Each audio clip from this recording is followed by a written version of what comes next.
Oke, mari kita bedah kasus PT Gajah Tunggal atau yang kodenya GJTL. Ini salah satu raksasa korporat di Indonesia yang bisa dibilang lagi terjebak di tengah badai yang sempurna. Nah, situasi ini nih yang bikin para investor jadi bertanya-tanya. Jadi, inti masalahnya tuh ada satu kontradiksi besar yang menyelimuti GJTL. Dan ini lagi jadi bahan omongan hangat di kalangan investor. Saking anehnya, beberapa analis bahkan sampai bilang perusahaan ini salah harga. Coba deh Anda lihat sendiri. Di satu sisi, valuasinya tuh murah banget. Kelihatan kayak sahamnya lagi diobral besar-besaran.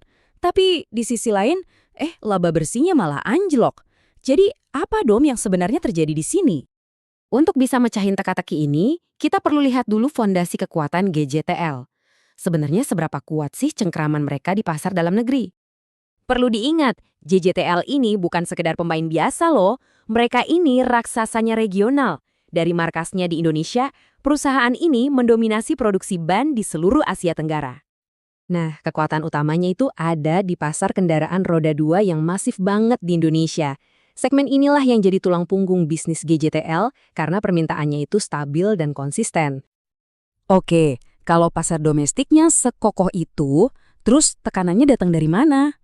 Nah, untuk menjawab pertanyaan ini, kita harus geser pandangan kita ke panggung global. Angka yang satu ini dia biang keroknya.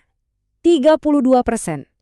Ini adalah tarif raksasa yang dikenakan oleh Amerika Serikat untuk barang-barang dari Indonesia. Dan itu mulai berlaku pada Agustus 2025. Dampaknya, langsung terasa dan parah banget. Tarif ini tuh ibaratnya membangun tembok tinggi di sekitar pasar ekspor utama GJTL, yang langsung memotong salah satu sumber pendapatan terbesarnya. Tapi GJTL nggak tinggal diam. Justru saat menghadapi badai geopolitik ini, manajemennya langsung mengambil dua langkah strategis yang sangat cerdas. Jadi kuncinya di sini. Pertama, mereka mengamankan neraca keuangan mereka dengan cara mengubah utang dari dolar ke rupiah. Ini langkah krusial untuk menghilangkan resiko mata uang.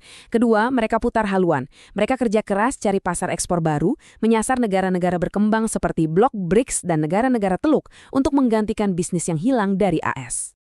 Nah, semua tindakan tegas ini membawa kita ke kesimpulan akhir, sekaligus dilema utama yang dihadapi oleh siapapun yang melirik perusahaan ini sekarang. Ungkapan dari sebuah analisis ini, menurut saya, merangkum situasi GJTL dengan sempurna. Risiko eksternal dari kebijakan dagang global itu nyata banget. Tapi di sisi lain, potensi keuntungannya dari valuasi yang super rendah ini juga sama besarnya. Dan ini meninggalkan kita dengan satu pemikiran terakhir yang cukup provokatif.